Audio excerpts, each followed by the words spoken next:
Ms. Lee, I just have a few questions for you. There were some questions put to you about Councillor McKenney and a member of Provincial Parliament, Mr. Hardin. Had you ever had any interactions with them or met them prior to the class action being commenced? No, I had not. Perhaps in passing on the street, but nothing, they didn't know who I was. And there were some questions put to you about the injunction and what impact it had on the horns. On the day of the injunction argument of Monday, February the 7th, were you observing that hearing? Yes, I was.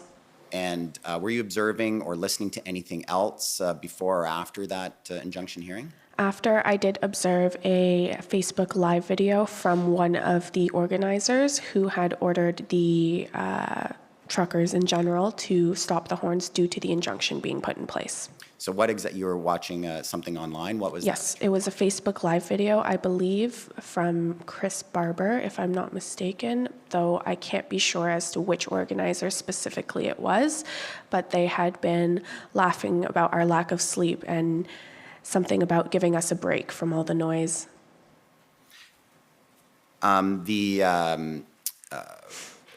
What did that live stream person, what did they say about the injunction? Do you recall? They had said that I remember they were saying like, stop the horns, stop the noise. And did you hear any, did you notice or observe any connection with that statement on the live stream video and what was going on outside? Yes, shortly after the video, the horns had subsided, and it was like just sort of thinking back to it, it's hard to not be a little dramatic, but it really was like, it was like this respite that had came, and it was significant, the silence that was present for some time. You were following or observing some of the social media of some of the protest organizers? Yes.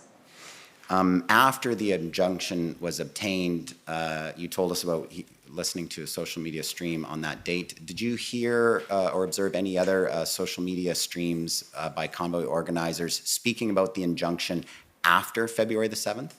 Yes, I do recall after the first video, I don't recall exactly when this occurred, but the first video, I believe that the organizer had believed that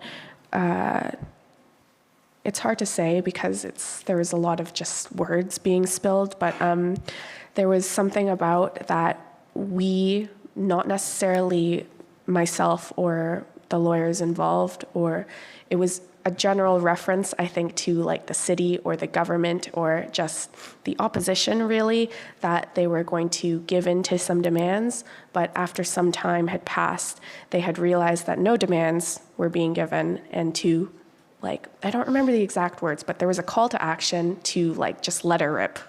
And let what rip? The horns.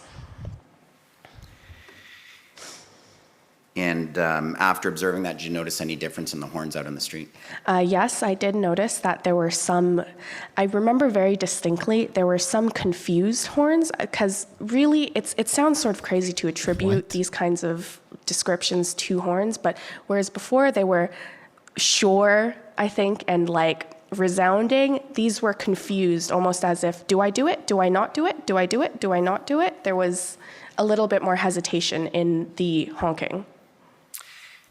And Ms. Lee, just a final couple questions. That made no sense. You talked about measuring the decibel levels. Where were you measuring that? Was that on the street or was it in your home? I had measured in reference to the decibel levels I had described, it was inside of my home, though I had taken some on the streets where it was much louder, closer to 100 or more. Yeah.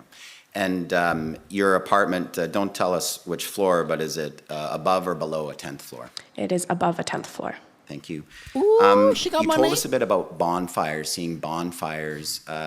We're unsure if we'll get any evidence about this from the Ottawa Police, but just from what your observations were, what were the bonfires like? They definitely varied depending on the location that you went. There were quite a few of them. Some were small and just for warmth. Others were larger for, I think there was a pig, like a whole pig being roasted. And I think it was under a fire, but I can't be certain about that. But there was that, and there were several bonfires down Wellington Street, oftentimes on corners and intersections where there were people huddled around it, often accompanied by signs and flags. Thank you. And then finally, you responded to a question from Ottawa Police Council about that you had expressed or were thankful that the police were managing the situation. What situation did you feel that they were managing? I felt that they were managing my personal safety correctly. And what about out on the streets? Did you think they were managing it from your observation? No, I did not. Thank you. Those are all the questions I have.